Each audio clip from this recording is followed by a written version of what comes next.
No, no, no. Not God bless America. God damn America. That's in the Bible for killing innocent people.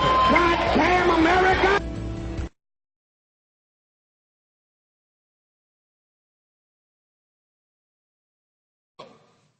So we can't allow our credit rating to go down. And the three major companies that give us our credit rating are all saying the same thing. And here's what they're saying in plain English.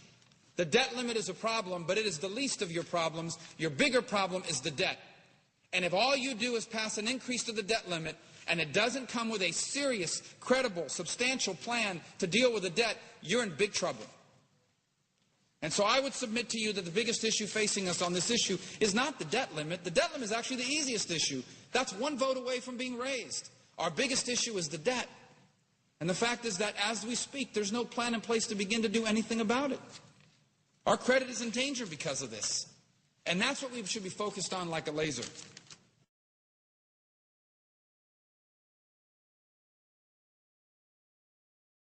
Well, you know, we lowered the rating yesterday to a AA+ on the U.S. government. I think there were two things that motivated the downgrade. First was we took a dimmer view of the political settings in the United States, the governability.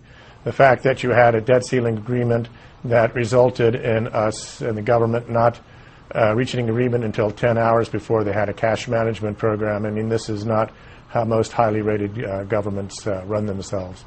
There are very few governments of the 126 that we rate, central governments, that separate, you know, the budget approval process from the funding process. And the other thing is, I mean, the governability actually particularly pertains to the fiscal stance and the ability to put that on a long-term sustainable footing.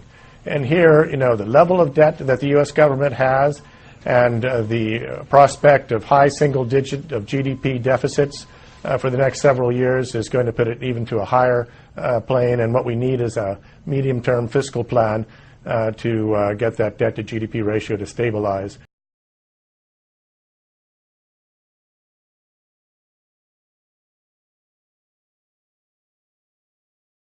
And that's why the downgrade. So for the United States, you know, it's very strong on the economy. It's very strong on the monetary policy.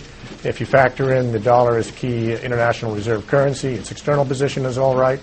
But really what has changed here is a renewed appraisal of the political settings, which we think aren't quite the same caliber as our most highly rated governments.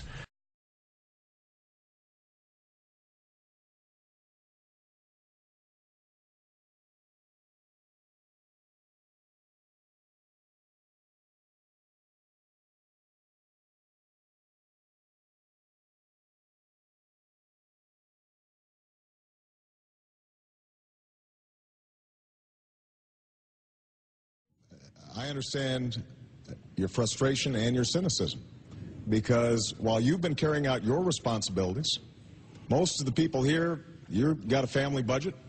If less money's coming in, you end up making cuts. Maybe you don't go out to dinner as much. Maybe you put off buying a new car. That's not what happens in Washington. And you're right, there's a lot of blame to go around.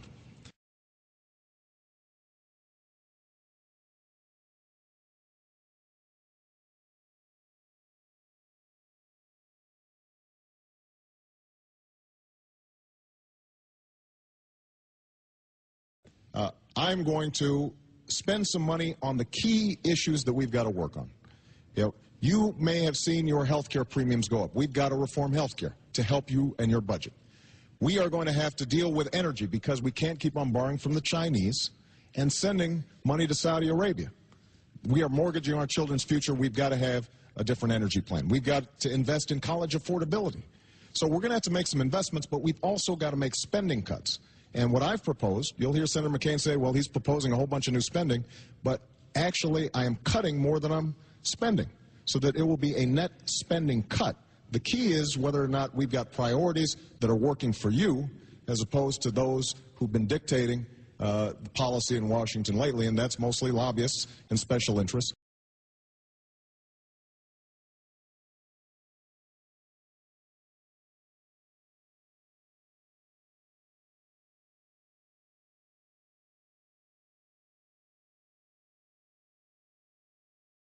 And yet it all takes money. You know the numbers, $1.7 trillion debt, a national deficit of $11 trillion. At what point do we run out of money? Well, we're out of money now. We're operating in deep deficits. Not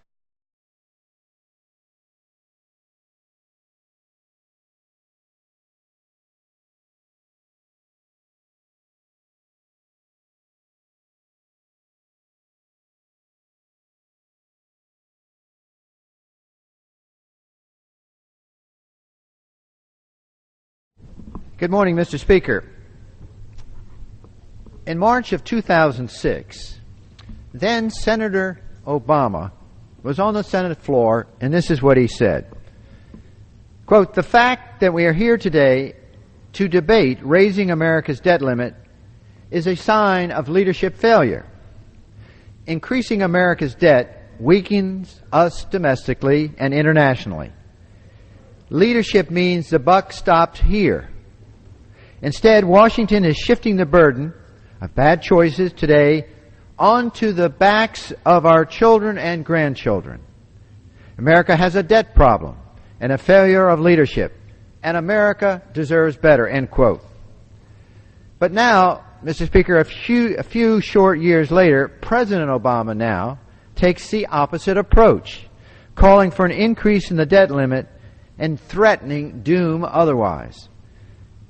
President Obama has failed to send to Congress a budget that would realistically solve our nation's financial problems. He calls for plans that spend too much and borrows too much and taxes too much. When Congress reasonably rejected his plan and proposed a budget with responsible cuts, he turned to political rhetoric rather than meaningful discussions. So at a time when our nation must address a fiscal crisis, our President has offered no real solution and has politicized the issue. What we have today, more than ever before, is a sign of leadership failure. Back to his original speech when he was a senator. America deserves better. So today, with the debt ceiling already $5.3 trillion higher than the level President Obama objected to raising 5 years ago, he now asks us to raise it again for the 81st time since 1940.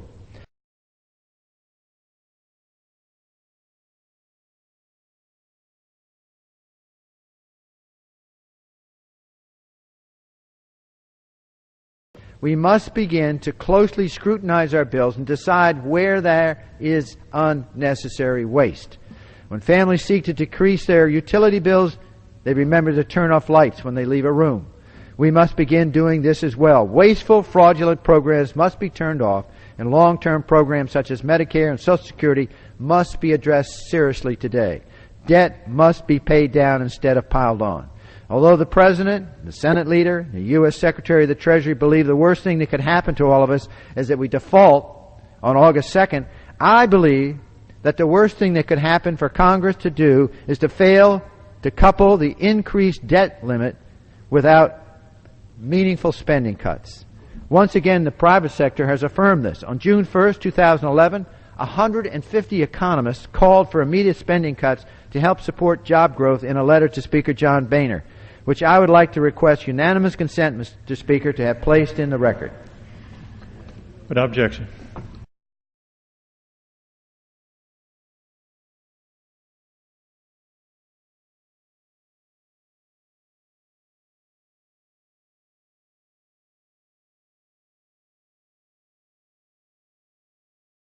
No, no, no. Not God bless America. God damn America. That's in the Bible.